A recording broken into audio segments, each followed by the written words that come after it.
आदरणीय शरदचंद्रजी पवार साहेब यांच्या प्रेरणेनं विचारामधून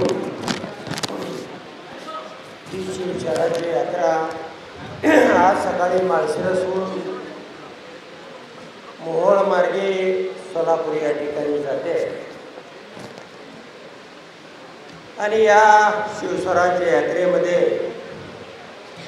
या मार्गावरील राष्ट्रवादीची जी स्थान आहे स्टेशन आहे हे स्टेशन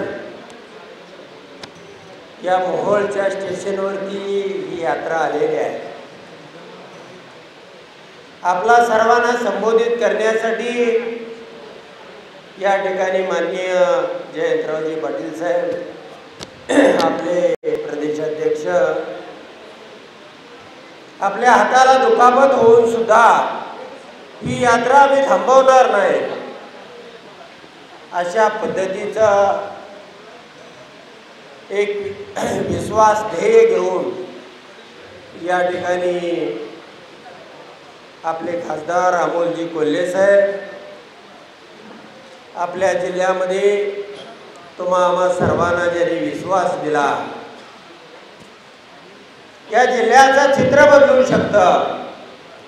या जिल्ह्यामध्ये खासदार दोन्ही बदलू शकतात हा विश्वास निर्माण केला आणि उद्याच्या निवडणुकीमध्ये या जिल्ह्यातील 11 पैकी 10 आमदार बदलू शकतात अशा जोमानं कार्यरत असणारे या जिल्ह्यामध्ये काम करणारे आपले खासदार धैर्यशील भैया मोहिते पाटील आपल्या जिल्ह्याचे पवार साहेबांचे निष्ठावान आणि त्यांच्याशी कायम सहकार्याची भावना ठेवून काम करणारे बळीराम काका आपले प्रदेशाध्यक्ष महबूबभाई शेख पंडितजी कांबळे सुनीलजी गव्हाणे आमचे कार्याध्यक्ष अरविंद्र पाटील सुवर्णा शिवपूजे सागर पडगळ साहेब आपल्या तालुक्याचे तालुकाध्यक्ष अविनय कुमार पाटील ज्यांनी अतिशय चांगलं तडफदार भाषण केलं ते आपले संजय अण्णा क्षीरसागर ज्यांनी आत्ताच आपल्यासमोर भाषण केलं ते पवनजी ॲडव्होकेट गायकवाड ऋतुजा सुर्वे अनेक मान्यवर या ठिकाणी गायकवाड साहेबांसहित सगळेच या ठिकाणी उपस्थित आहेत। मित्रांनो तुमच्या तालुक्याच्या निरीक्षक पदाची जबाबदारी आदरणीय पवार साहेब आणि जयंत पाटील साहेबांनी माझ्यावर दिलेली आहे।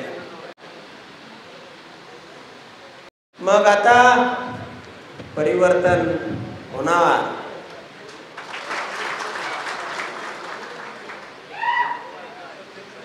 किती केलं तरी ज्यांना आपण मालक केलं ज्यांना आपल्या ताटामध्ये जेवाय घातलं ते आपल्याच ताटात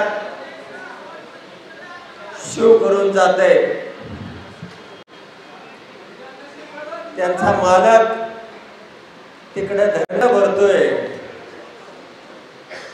आणि म्हणून गेली अनेक वर्ष इथल्या सर्वसामान्य माणसाच्या हृदयामध्ये पवार साहेबांचा विचार आहे। पवार साहेबांच्या सोबत हा मोहोळ तालुका कायम राहिलेला आहे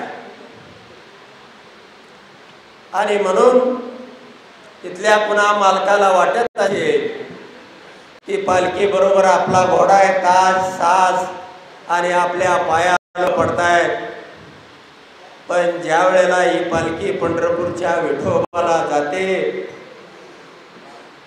आणि त्यावेळी ह्या घोड्याचा तास साज सगळा काढला जातो आणि चाबूक घेऊन मालक ज्या वेळेला परतीच्या घोड्याचा प्रवास सुरू होतो तसाच प्रवास तुमच्या तालुक्यातल्या मालकांचा सुद्धा होणार आहे हे तुम्हाला निश्चितपणाने मला सांगायचं आहे। अप्पर तहसील कार्यालय करत असताना मी गेली 10-12 दिवस या तालुक्यामध्ये सातत्यानं फिरत असताना, प्रत्येकाला भेटत असताना असा कोणी निर्णय कुठलाही राज्यकर्ता लोकांच्या सोयीसाठी काम करतो मित्रांनो,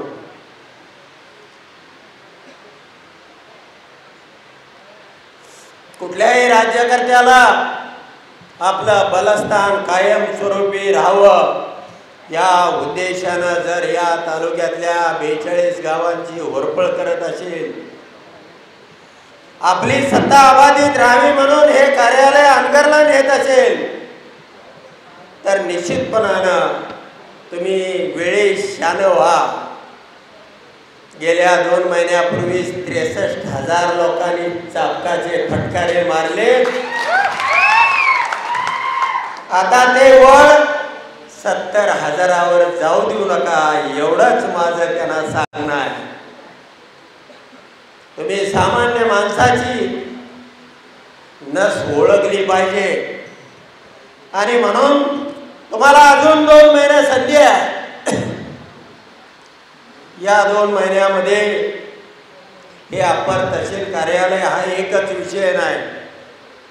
इथली धुंदशाही आमच्याही तालुक्यामध्ये माळशिरसपेक्षा 4 पटीनं अकलूज मोठा आहे. आम्ही एकमेकाचे विरोधक होतो, तरी सुद्धा तहसील कार्यालय मोहिते पाटलांनी एवढी अमोघ सत्ता असताना सुद्धा, या राज्याचे उपमुख्यमंत्री असताना सुद्धा अकलूजला आणलं नाही. आणि तुम्ही मात्र 4-5 हजार मताचं एक खेडगाव, तुमची दहशत राहावी, तुमचं त्यावरती वर्चस्व राहावं आणि हा तालुका कायम गुलाम राहावा म्हणून मी त्यांना इशारा देतो. मालकाचा गडी व्हायला फार वेळ लागत नाही. ती समोर बसलेली जनता ते करून दाखवल्याशिवाय राहणार नाही. राज्यामध्ये सुद्धा जे धोरण यांचं ते त्यांच्या बारामतीच्या मालकाचं, तुम्ही परवा त्यांचा महामेळावा महाअधिवेशन पाहिला असेल, पाहिलं होतं का नाही? 20,000तल्या 19,000 खुर्च्या रिकाम्या, बरोबर आहे का? तुम्ही सगळे व्हॉट्सअप फेसबुक बघता का नाही, इंस्टा?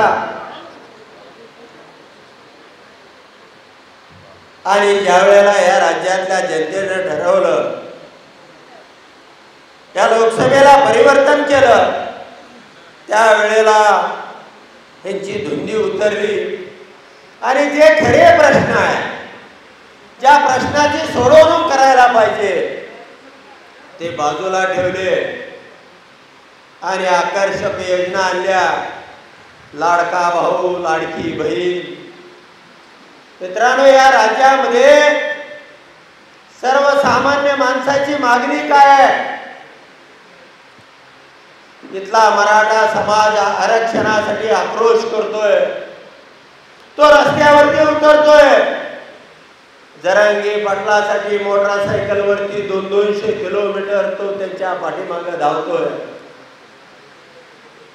आणि तुम्ही मराठा समाजाचं आरक्षण सोडवत नाही.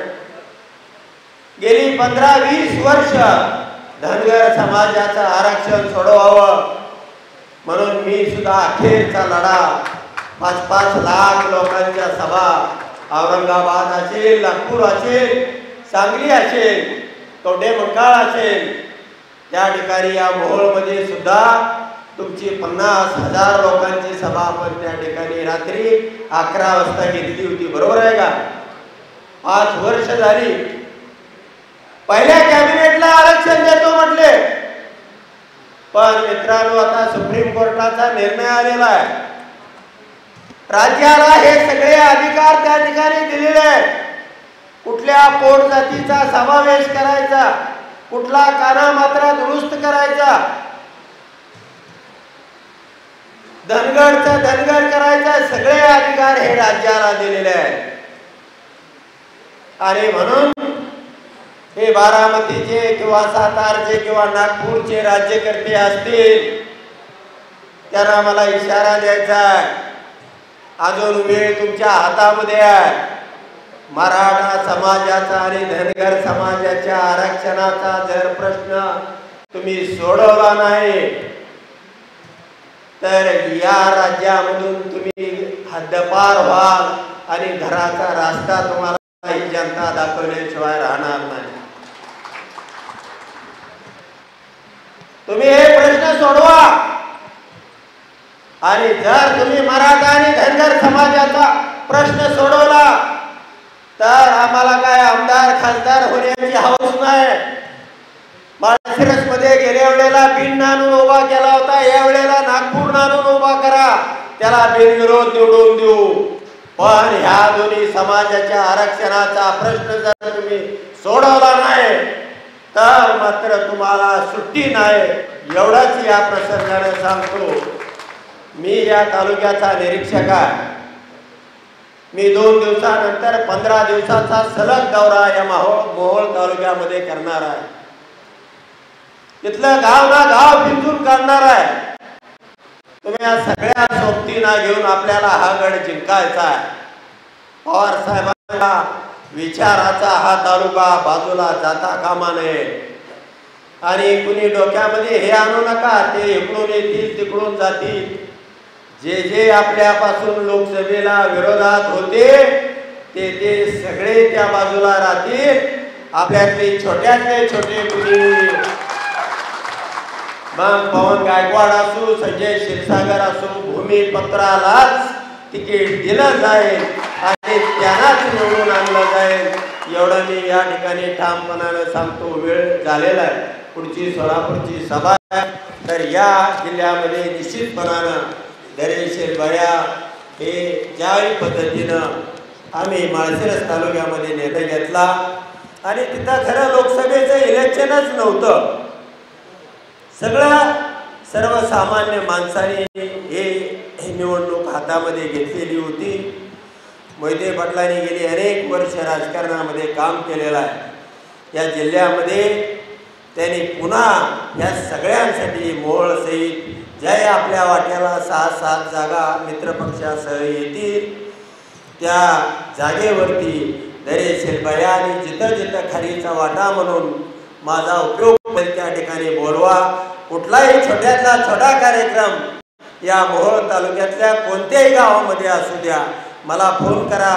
मी तुमच्या जवळ एक अर्ध्या पाऊण तासामध्ये असेल हा विश्वास देतो. आणि ही गड मोहोळचा गड हे मोहोळचं आग्या मोहोळ आपण उठवल्याशिवाय राहायचं नाही. एवढंच या प्रसंगानं सांगतो आणि या ठिकाणी थांबतो. धन्यवाद. धन्यवाद. यानंतर आदरणीय साहेबांना निमंत्रित करण्या अगोदर एक महत्त्वाचा विषय या ठिकाणी मला तुम्हाला सांगावासा वाटतो. कारण गेली 10 वर्ष आणि 10 वर्षापूर्वीपासून आपण एक गोष्ट ऐकत आलो होतो की आत्तापर्यंत 70 वर्षात काही केलं नाही. आत्तापर्यंत 70 वर्षात काही केलं नाही. प्रश्न पडलाय आता आम्हाला पण तुम्ही 10 वर्षात नेमकं केलंय काय, 10 वर्षात नेमकं केलंय काय हे सांगण्यासाठी मला या ठिकाणी आवर्जून एक गोष्ट सांगावीशी वाटते. आदरणीय पाटील साहेब, सगळ्यात महत्त्वाचं मी या ठिकाणी ही गोष्ट सांगत असताना राष्ट्रमाता जिजाऊ, झाशीची राणी लक्ष्मीबाई आणि राजमाता अहिल्याबाई होळकर आणि आपल्या सावित्रीबाई फुले यांचे स्मरण करून आणि या ठिकाणी मला जन्म दिलेल्या आईची आणि मी जन्म दिलेल्या मुलीची शपथ घेऊन सांगतो. यानंतर जी गोष्ट मला तुम्हाला या 10 वर्षातली सांगायची आहे ती सांगत असताना कुठल्याही माता माऊलीचा अवमान करणे किंवा त्या नात्याचा अवमान करणे हा उद्देश नसून ही आपल्या देशातली खरी आणि सध्याची वस्तुस्थिती या ठिकाणी आहे.